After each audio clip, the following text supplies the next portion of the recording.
XX, in which Fix comes face to face with Phileas Fogg. While these events were passing at the opium house, Mr. Fogg, unconscious of the danger he was in of losing the steamer, was quietly escorting Aouda about the streets of the English Quarter, making the necessary purchases for the long voyage before them. It was all very well for an Englishman like Mr. Fogg to make their tour of the world with a carpet bag. A lady could not be expected to travel comfortably under such conditions. He acquitted his task with characteristic serenity, and invariably replied to the remonstrances of his fair companion, who was confused by his patience and generosity. "It is in the interest of my journey, a part of my program." The purchases made, they returned to the hotel, where they dined at a sumptuously served table d'hôte, after which Aouda, shaking hands with her protector after the English fashion, retired to her room for rest.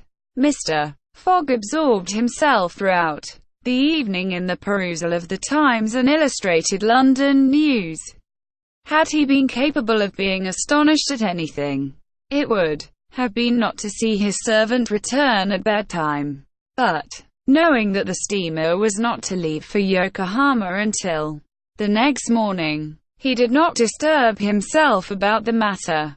When Passepartout did not appear the next morning to answer his master's bell, Mr. Fogg, not betraying the least vexation, contented himself with taking his carpet bag, calling Aouda, and sending for a palanquin. It was then 8 o'clock. At 9:30, it being then high tide, the Carnatic would leave the harbour. Mr. Fogg and Aouda got into the palanquin, their luggage being brought after on a wheelbarrow, and half an hour later stepped upon the quay whence they were to embark. Mr. Fogg then learned that the Carnatic had sailed the evening before. He had expected to find not only the steamer, but his domestic, and was forced to give up both. But no sign of disappointment appeared on his face, and he merely remarked to Aouda, "It is an accident, madam, nothing more." At this moment a man who had been observing him attentively approached. It was Fix, who, bowing, addressed Mr. Fogg. "Were you not, like me, sir, a passenger by the Rangoon, which arrived yesterday?" "I was, sir," replied Mr. Fogg coldly, "but I have not the honor." "Pardon me, I thought I should find your servant here." "Do you know where he is, sir?" asked Aouda anxiously. "What?" responded Fix, feigning surprise. "Is he not with you?" "No," said Aouda. "He has not made his appearance since yesterday." "Could he have gone on board the Carnatic without us?"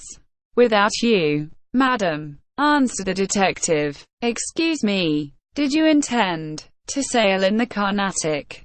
"Yes, sir." "So did I, madam, and I am excessively disappointed.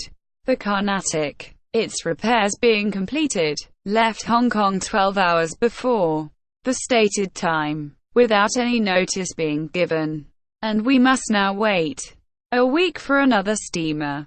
As he said, "a week," Fix felt his heart leap for joy.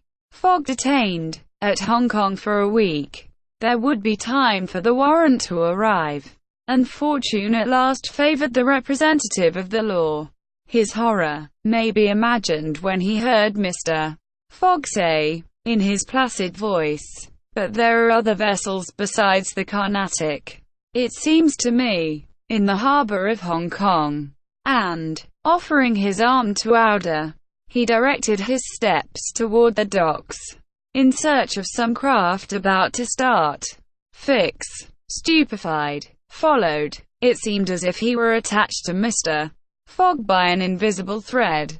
Chance, however, appeared really to have abandoned the man it had hitherto served so well. For 3 hours Phileas Fogg wandered about the docks, with the determination, if necessary, to charter a vessel to carry him to Yokohama. but he could only find vessels which were loading or unloading, and which could not therefore set sail.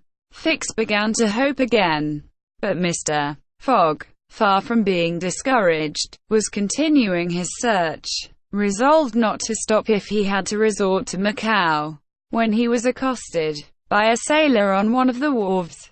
"Is your honor looking for a boat? Have you a boat ready to sail?" "Yes, your honor." "A pilot boat?" "No." 43. "The best in the harbor."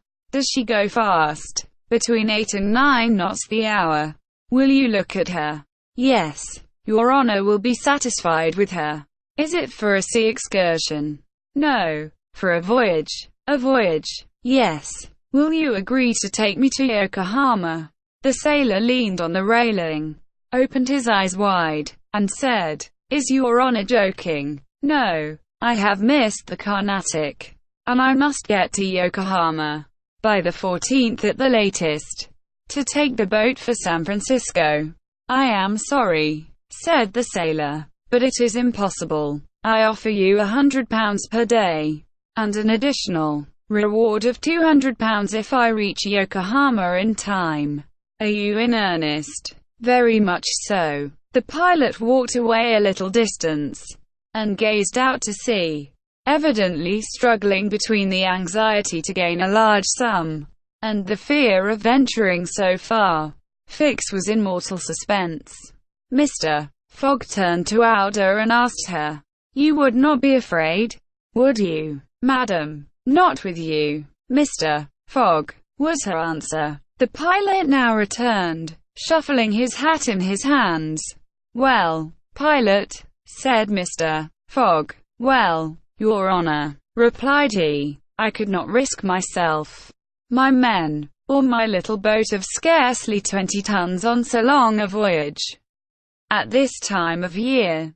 Besides, we could not reach Yokohama in time, for it is 1,660 miles from Hong Kong." "Only 1,600, said Mr. Fogg. "It's the same thing." Fix breathed more freely. "But," added the pilot, "it might be arranged another way." Fix ceased to breathe at all.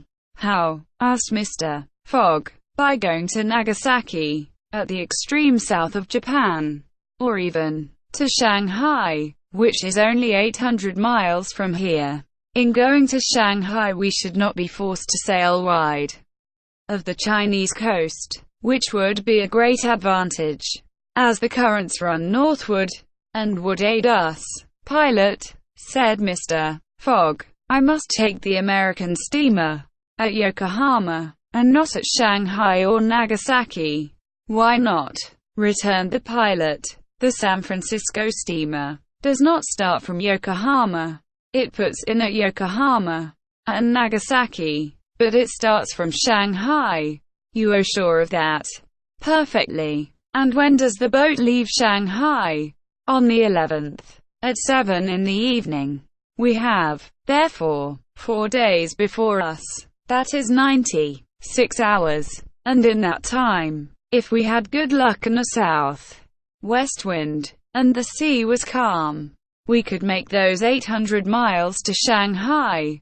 And you could go in an hour, as soon as provisions could be got aboard, and the sails put up.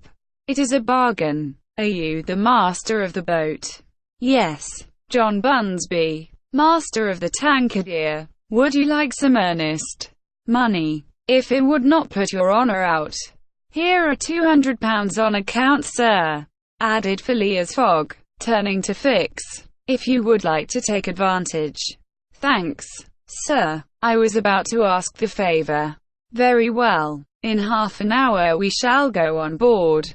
"But poor Passepartout," urged Aouda, who was much disturbed by the servant's disappearance. "I shall do all I can to find him," replied Phileas Fogg, while Fix, in a feverish, nervous state, repaired to the pilot boat. The others directed their course to the police station at Hong Kong. Phileas Fogg there gave Passepartout's description, and left a sum of money to be spent in the search for him.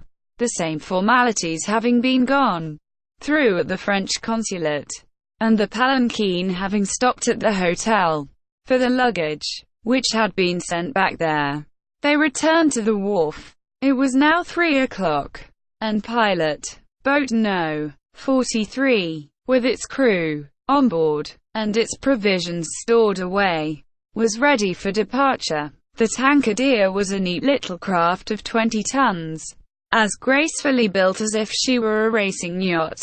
Her shining copper sheathing, her galvanized iron work, her deck, white as ivory, betrayed the pride taken by John Bunsby in making her presentable. Her two masts leaned a trifle backward. She carried brigantine, foresail, storm, jib, and standing jib, and was well rigged for running before the wind, and she seemed capable of brisk speed, which, indeed, she had already proved by gaining several prizes in pilot boat races. The crew of the Tankadere was composed of John Bunsby, the master, and 4 hardy mariners, who were familiar with the Chinese seas. John Bunsby, himself, a man of 45 or thereabouts, vigorous, sunburnt, with a sprightly expression of the eye, an energetic and self-reliant countenance, would have inspired confidence in the most timid. Phileas Fogg and Aouda went on board, where they found Fix already installed. Below deck was a square cabin, of which the walls bulged out in the form of cots. Above, a circular divan. In the center was a table provided with a swinging lamp. The accommodation was confined, but neat. "I am sorry to have nothing better to offer you," said Mr. Fogg to Fix, who bowed without responding. The detective had a feeling akin to humiliation in profiting by the kindness of Mr. Fogg. "It's certain," thought he, "though rascal as he is a polite one." The sails and the English flag were hoisted at 3 minutes. Mr. Fogg and Aouda, who were seated on deck, cast a last glance at the quay, in the hope of espying Passepartout. Fix was not without his fears, lest chance should direct the steps of the unfortunate servant, whom he had so badly treated, in this direction, in which case, an explanation the reverse of satisfactory to the detective must have ensued. But the Frenchman did not appear, and, without doubt, was still lying under the stupefying influence of the opium. John Bunsby, master, at length gave the order to start, and the Tankadere, taking the wind under her brigantine, foresail, and standing jib, bounded briskly forward over the waves.